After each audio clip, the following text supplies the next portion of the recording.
Are you currently waiting on the VA for a decision, watching the calendar flip, and feeling that anxiety tighten in your chest, wondering if you are leaving thousands of dollars on the table? If you've ever felt the frustration of a denied claim or the agonizing slowness of the VA process, you know that every single day counts, and the difference between getting paid from the day you filed versus 6 months later can easily translate into a 5-figure loss. Money that should have been in your pocket to support your family and manage your health.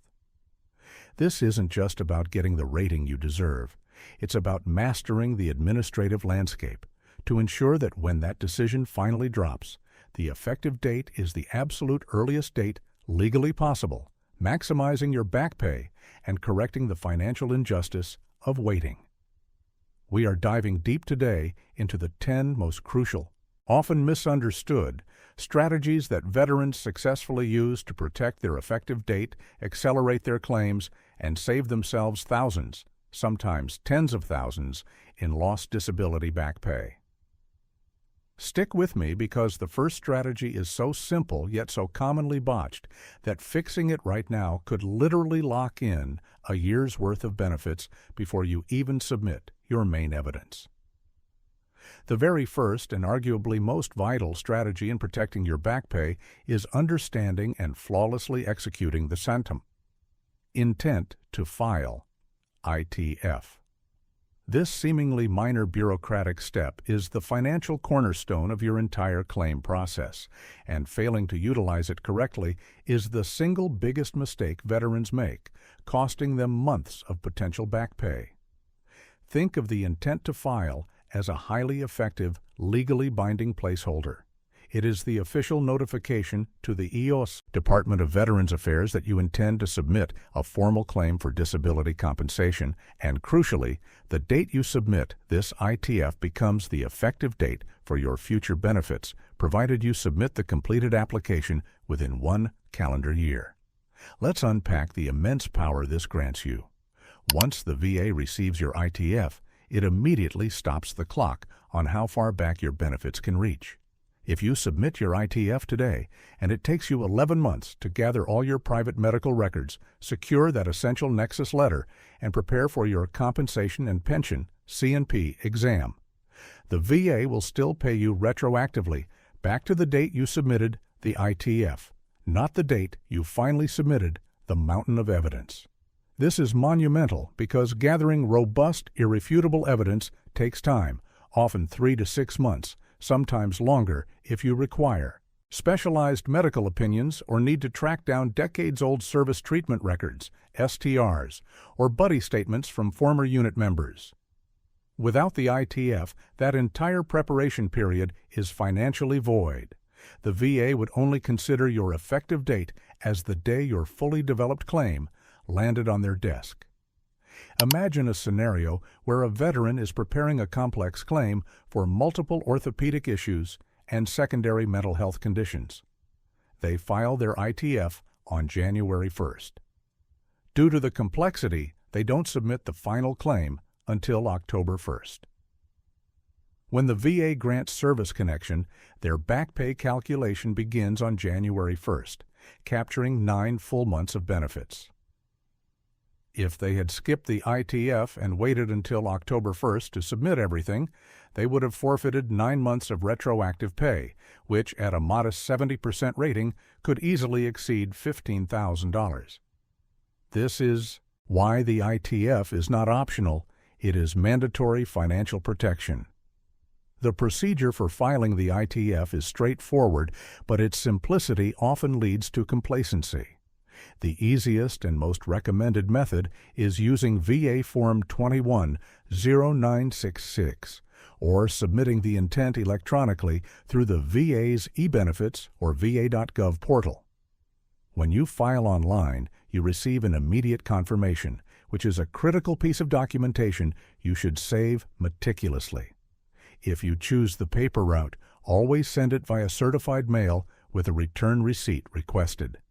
This receipt is your absolute proof of timely filing, an undeniable record that can save you countless headaches should the VA's internal systems misplace or misdate your submission. A scenario that, while hopefully rare, is financially catastrophic if it occurs. Furthermore, understanding the precise regulatory language surrounding the ITF is key to preventing common pitfalls. The VA allows exactly 365 days from the date of the ITF to submit the formal application, VA Form 21526EZ. If you miss this deadline by even a single day, the ITF expires and you lose that protected effective date entirely. You must then file a new ITF, and your potential back pay resets to the new, later date.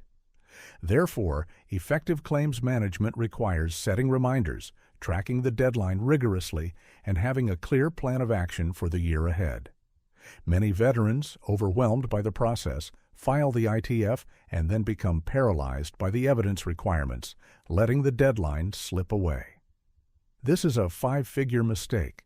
The strategy here is not just to file the ITF, but to treat the 365-day window as a hard operational timeline for evidence collection, prioritizing the most difficult and time-consuming components, such as securing specialized medical opinions or tracking down specific witnesses.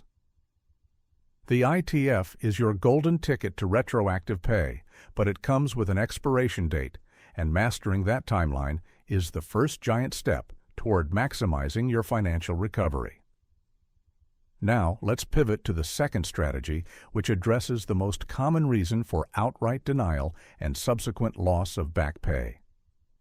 Mastering the nexus letter and the at least as likely as not standard. The nexus letter is the bridge between your service and your current disability, and without a strong, legally compliant bridge, your claim collapses, forcing you into the lengthy, back pay eroding appeals process. The VA requires three things for service connection. 1. An in-service event, injury, or illness. 2. A current diagnosed disability. And 3. The nexus, the medical link connecting the two. The nexus is the hardest to prove, especially years or decades after service, and it is the single most important document for securing a favorable decision and avoiding a delay that costs months of benefits.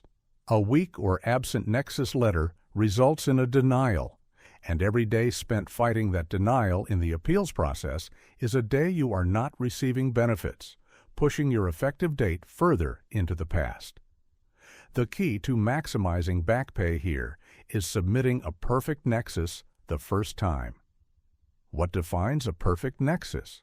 It must come from a qualified medical professional, and crucially, it must use the specific regulatory language required by the VA.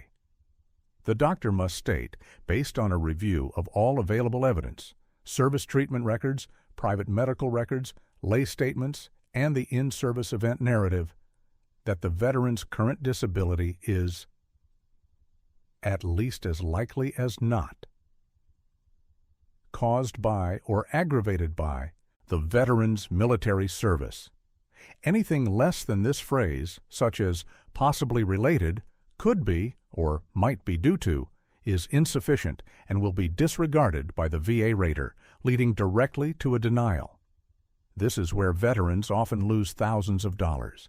They receive a generic letter from their primary care physician, PCP, that confirms the diagnosis but fails to explicitly connect it to service using the correct evidentiary standard. The VA is a legal machine, not a medical one, and it requires specific legal language to approve a claim. A denial based on a weak nexus forces the veteran into a supplemental claim or higher-level review, HLR, adding 6 to 18 months to the processing time, all while the meter for back pay is stalled. To execute this strategy flawlessly, you must treat the acquisition of the nexus letter as a targeted operation. First, identify the appropriate specialist. If you are claiming PTSD, a general practitioner's opinion holds far less weight than one from a psychiatrist or licensed clinical psychologist specializing in military trauma. For complex orthopedic issues, an orthopedist or rheumatologist is essential. Second, ensure the doctor is provided with a complete packet of evidence. A strong nexus is built on evidence, not just opinion. The doctor must be able to cite specific entries in your STRs, detail the severity of the in-service event, and reference relevant medical literature that supports the connection. If the doctor simply writes, "I believe veteran X's knee pain is related to service," it's nearly worthless. If they write, based on the STR entry dated 1998 detailing a fall during training, the subsequent 20 years of conservative treatment documented in private records, and the current MRI showing severe degenerative joint disease. It is my professional opinion that the veteran's current knee disability is at least as likely as not directly caused by the in-service injury. That is a gold standard nexus that drastically reduces the likelihood of denial and ensures your back pay is processed without unnecessary delay. Paying a few hundred or even a few $1,000s for an independent medical opinion, IMO, that uses the correct language and cites the evidence meticulously is an investment that immediately protects tens of thousands in potential back pay by securing a faster, favorable decision. Our third strategy focuses on the moment of truth that often determines the fate of your claim. The importance of C&P exam preparation and avoiding the stoic veteran trap. The Compensation and Pension C&P exam is the VA's primary tool for evaluating the severity of your disability and confirming the nexus and how you perform, or more accurately, how you communicate during this brief appointment directly impacts your rating percentage and therefore the final amount of back pay you receive. Many veterans inadvertently sabotage their own claims during the C&P by adopting the same stoic, drive-on mentality that made them effective service members. They minimize their pain, downplay their symptoms, or fail to accurately describe the frequency and severity of their functional limitations. This is a catastrophic error in the VA context. The C&P examiner is not your treating physician. They are conducting a snapshot evaluation for the VA, completing a disability benefits questionnaire, DBQ. Their job is to document the severity of your symptoms on the day of the exam and compare them against the rating criteria. If you tell the examiner that your back pain are manageable or that your PTSD symptoms only flare up sometimes, the examiner documents that minimization. The VA rater, relying solely on this written report, will then assign a lower rating or even deny the claim based on the perceived lack of severity. A lower rating means significantly less monthly compensation and consequently thousands of dollars less in retroactive pay. To maximize your back pay, you must ensure the C&P examiner captures the true, average, worst-day severity of your condition. This requires meticulous preparation. Before the exam, review the specific DBQ for your claimed condition, e.g., the DBQ for PTSD, the DBQ for migraines. Understand exactly what questions the examiner must answer. Questions about frequency, severity, and functional impairment. Then, practice articulating your symptoms clearly and consistently, focusing on the impact the condition has on your daily life, work, and social functioning. Do not simply say, "My knee hurts." Instead, articulate, "My knee pain is constant, but on a bad day, I can only walk about 50 yards before the pain forces me to stop. This happens 3 or 4 times a week, preventing me from playing with my children or standing for more than 15 minutes at work." This level of detail provides the examiner with the necessary information to check the boxes that lead to a higher rating. Furthermore, always bring a written list of your most severe, frequent symptoms and your current medications. If the examiner rushes or forgets to ask about a key limitation, politely and firmly interject to ensure that the critical information is documented. Remember, the C&P exam is not a test of toughness. It is a legal opportunity to document the true extent of your disability. Failing to communicate effectively during This short window can depress your rating by 10% or 20%, resulting in a permanent reduction in benefits and a massive shortfall in your retroactive payment. By preparing rigorously and communicating honestly about your worst day symptoms, you maximize the rating assigned, thereby maximizing the total back pay received from the effective date established by your ITF. Moving on to strategy number 4, we tackle an area where many veterans miss out on significant compensation because they fail to understand the relationship between their conditions. Understanding the difference. Original versus secondary claims. Many veterans focus solely on the injuries that occurred directly during service, the original or direct service connection, neglecting the disabilities that have developed as a result of the service-connected condition. These secondary conditions are often highly rateable and, if claimed correctly from the start, can dramatically increase the overall rating and the resulting back pay.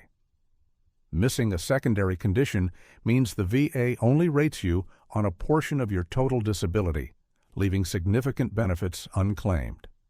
A secondary claim arises when a service-connected disability causes or aggravates a new non-service-connected condition. For example, severe service-connected knee pain, original claim, might force a veteran to change their gait, leading to chronic hip and back problems. Those hip and back problems are secondary claims. Similarly, chronic pain from an orthopedic injury often leads to secondary depression, anxiety, or even sleep apnea due to weight gain caused by reduced mobility. Every secondary condition that is successfully linked to the primary service-connected disability is rated and compensated, increasing your total combined rating. If you only claim the knee, you might achieve 30%. If you successfully link the knee to secondary hip pain, 20%, and secondary depression, 30%, your combined rating jumps dramatically, potentially into the 70% or 80% range. That increase in rating is applied retroactively to your effective date, multiplying your back pay. The key to maximizing back pay with secondary claims is the same as with original claims: the nexus. You must have medical evidence linking the secondary condition to the primary service-connected condition. This requires a doctor's opinion stating that the service-connected knee injury is the direct cause of the secondary hip pain, using that crucial, "at least as likely as not" language. Do not wait for the VA to suggest secondary conditions. They rarely will. When you file your initial claim or when you file for an increase, you must proactively identify and claim every single secondary condition that stems from your service-connected disabilities. If you were granted service connection for Condition A 2 years ago, but only now realize it caused Condition B, your effective date for Condition B will only go back to the date you filed the claim for B or the associated ITF. However, if you file for both A and B at the same time, and both are granted, the back pay for both starts on the same effective date, maximizing your recovery. This strategy demands a comprehensive self-assessment. Sit down, review your list of service-connected disabilities, and methodically list every single related symptom, diagnosis, or complication that has arisen since. This proactive approach ensures you capture every dollar of back pay that is rightfully yours. Strategy number 5 focuses on accelerating the process by leveraging regulatory shortcuts. Leveraging presumptive conditions, automatic service connection. The VA recognizes that certain conditions are so commonly associated with specific service eras or environmental exposures that they presume the disability is service-connected, eliminating the need for the veteran to provide a nexus letter. This presumption dramatically speeds up the claim process, bypasses the often lengthy search for a private nexus, and most importantly for back pay, reduces the chances of an initial denial that would delay the effective date. If your claim falls under a presumptive condition, you save months of preparation time and potentially a year or more of appeals time, ensuring your back pay starts sooner. Presumptive conditions are primarily categorized by location: EI-CG, Vietnam; Southwest Asia, Shan Gulf War, Camp Lejeune; or by specific circumstances: Shaoji, former prisoners of war, radiation exposure. For instance, under the PACT Act, veterans exposed to burn pits in specific locations during specific timeframes now have a long list of cancers and respiratory illnesses that are presumptively service-connected. Similarly, veterans who served in Vietnam during the war are presumed to have been exposed to Agent Orange, making conditions like type 2 diabetes, Parkinson's disease, and various cancers presumptive. The procedural advantage here is massive. Instead of needing to prove the medical link, the nexus, you only need to prove two things: 1, a current diagnosis of the presumptive condition, and 2, qualifying service, ERG, boots on the ground in Vietnam between 1962 and 1975. The strategy for maximizing back pay is to immediately identify if your claimed condition falls under any existing presumptive category. If it does, your evidence collection shifts entirely away from expensive, time-consuming nexus letters and focuses instead on securing crystal-clear documentation of your service location and dates, and an official diagnosis. This streamlines the process so effectively that these claims often move faster through the VA system than standard direct service connection claims.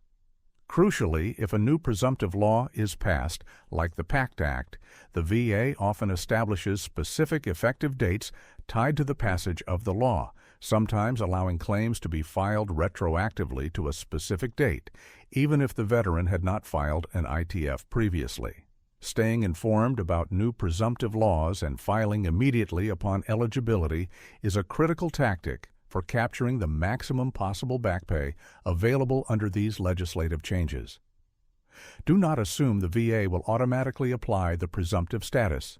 You must ensure your claim clearly references the relevant law or regulation to force the VA rater to apply the presumption, thereby accelerating approval and securing your retroactive benefits faster.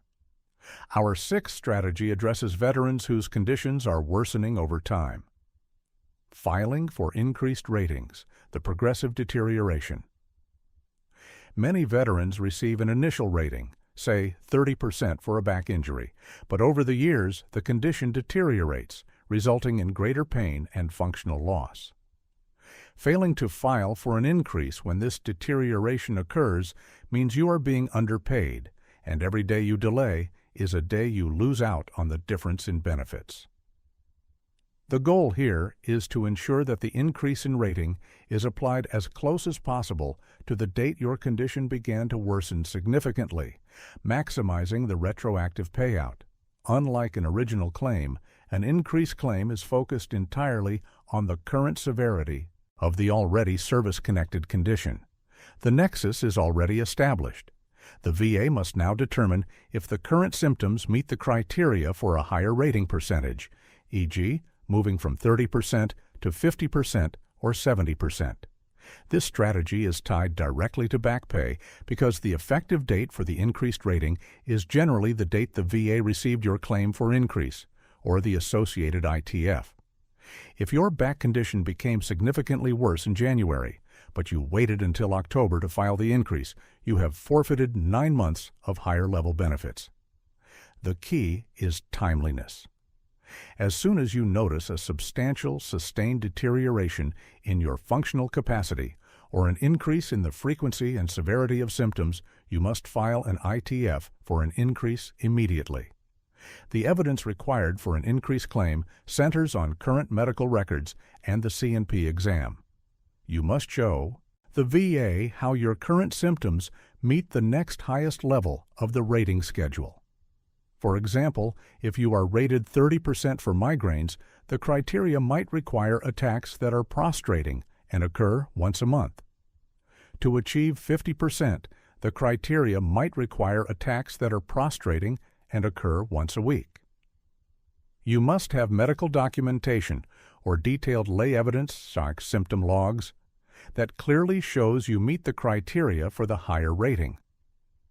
Furthermore, when you attend the C&P exam for the increase, you must articulate the full scope of your current limitations, emphasizing the change in severity since your last rating. If you can successfully argue and prove that your condition has worsened to the point of meeting the higher criteria, that increased compensation is applied retroactively to your filing date, resulting in a substantial boost to your back pay.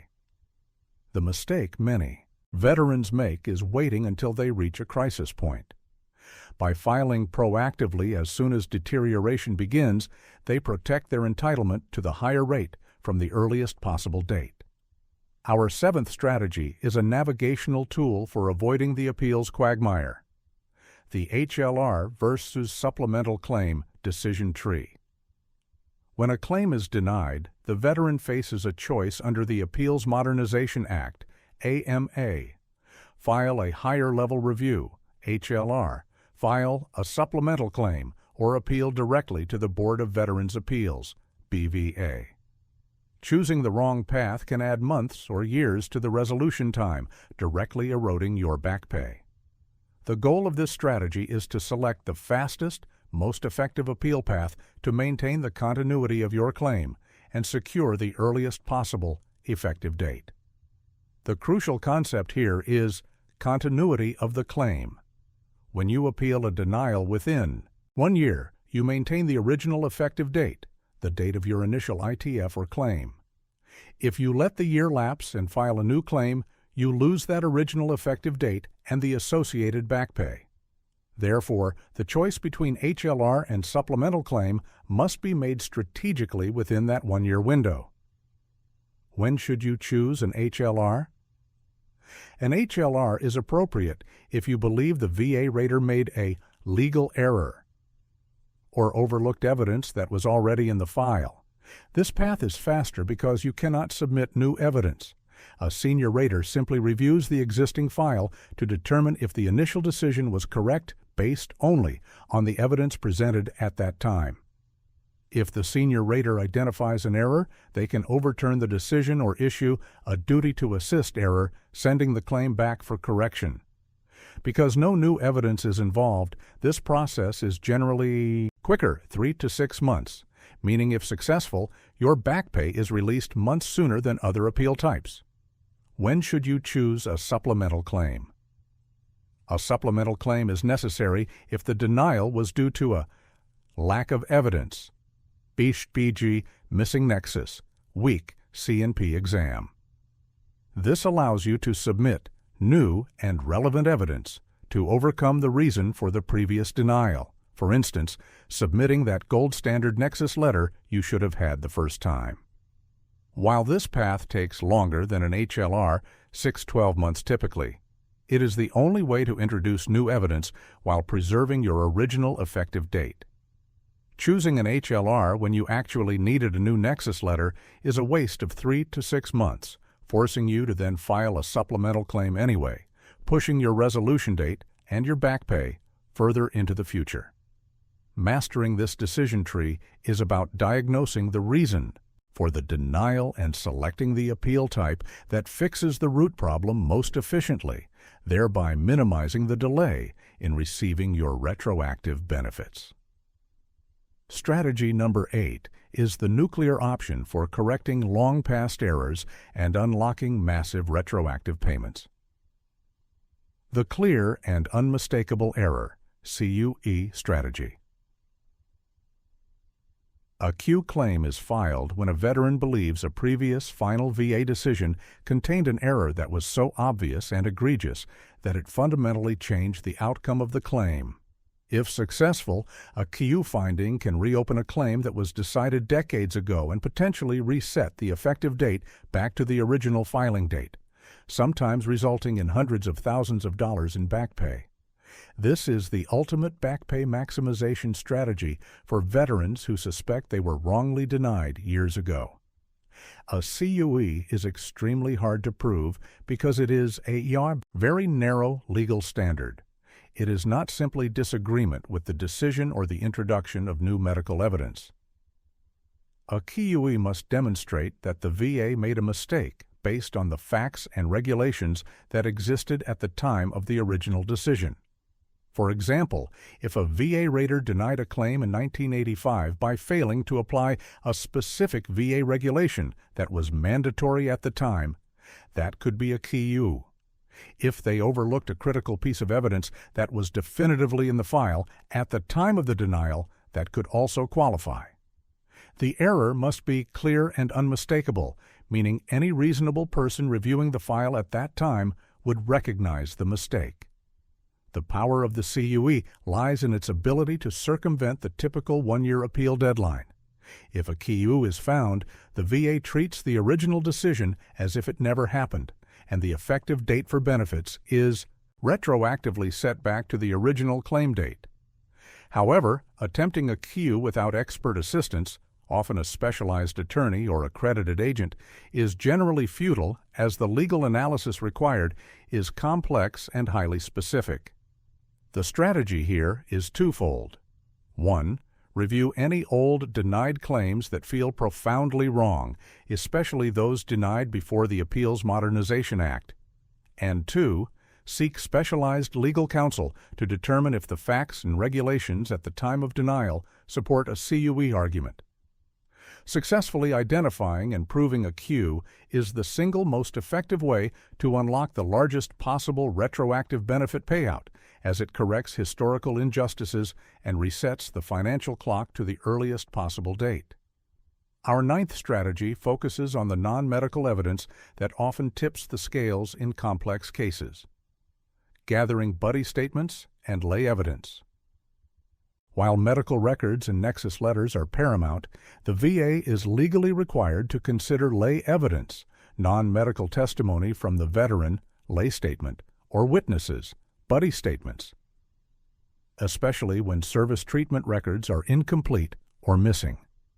In the context of back pay, robust lay evidence accelerates the decision process by providing the rater with a comprehensive picture of the injury and its progression, drastically reducing the likelihood of a denial based on lack of evidence.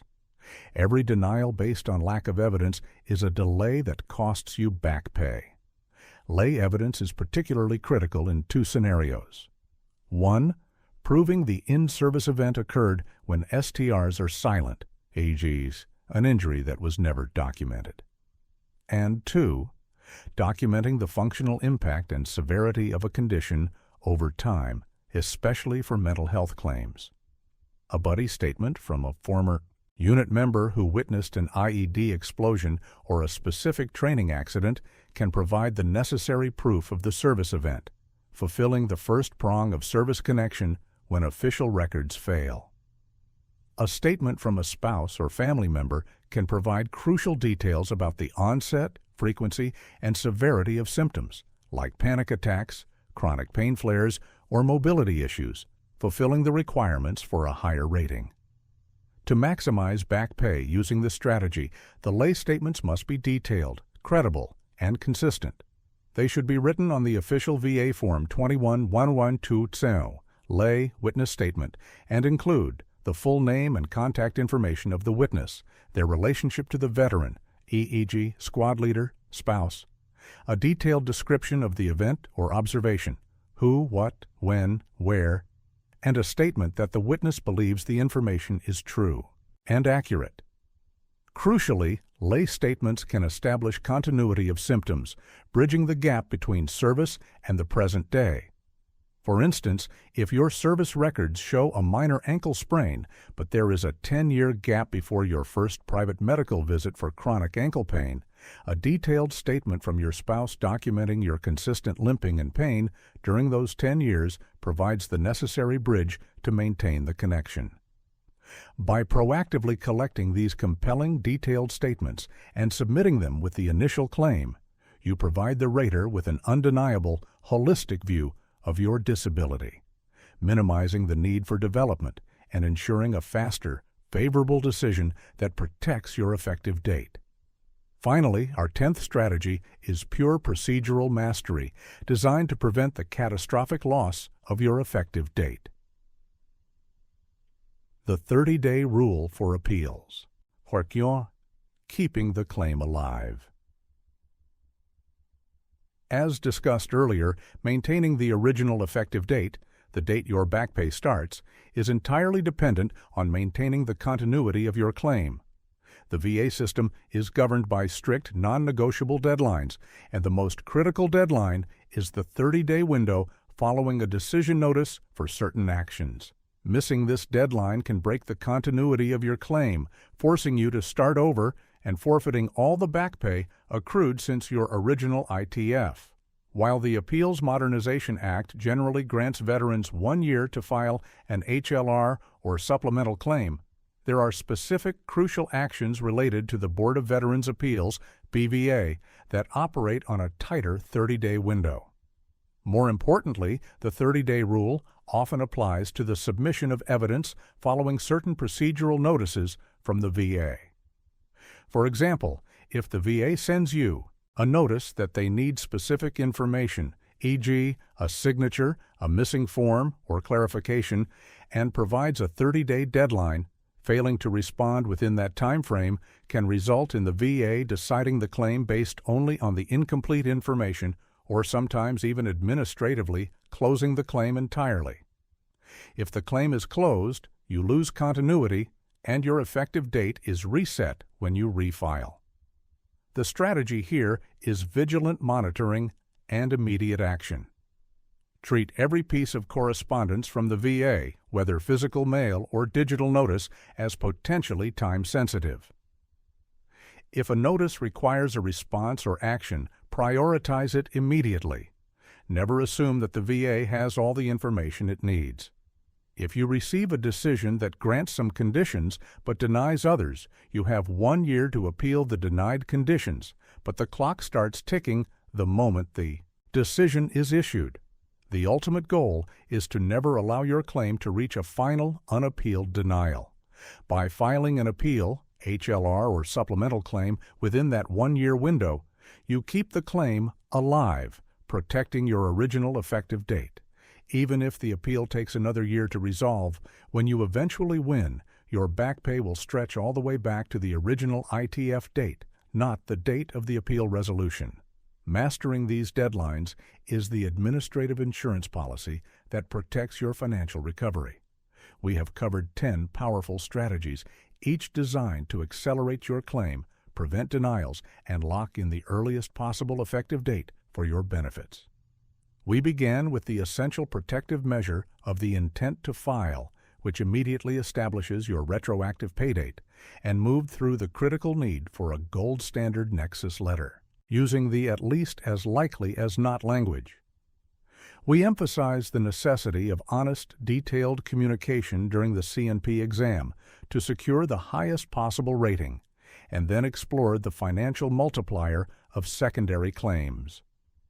We discussed leveraging presumptive conditions for faster approval and the importance of timely filing for increased ratings as your condition deteriorates. Finally, we navigated the appeals decision tree, HLR versus supplemental claim, the nuclear option of the CUE strategy, the power of lay evidence, and the crucial nature of the 30-day rule to maintain claim continuity. The common thread uniting all these strategies is proactive engagement and meticulous attention to procedural detail. The VA system is complex, but it is navigable if you understand the rules. Thousands of dollars in back pay are lost, not because veterans aren't disabled, but because they fail to master the process, they miss an ITF deadline, submit a weak nexus, or let an appeal window lapse. Do not be passive in this process. Your back pay represents the financial recognition of your sacrifice, and protecting that effective date is the difference between receiving a modest check and receiving a life-changing lump sum. Take action today. File that intent to file, review your denial letters for potential cues, and start gathering those detailed buddy statements. By applying these 10 strategies rigorously, you ensure that when the VA finally makes its decision, the effective date is the earliest date possible, maximizing your retroactive benefits and securing the financial future you and your family deserve.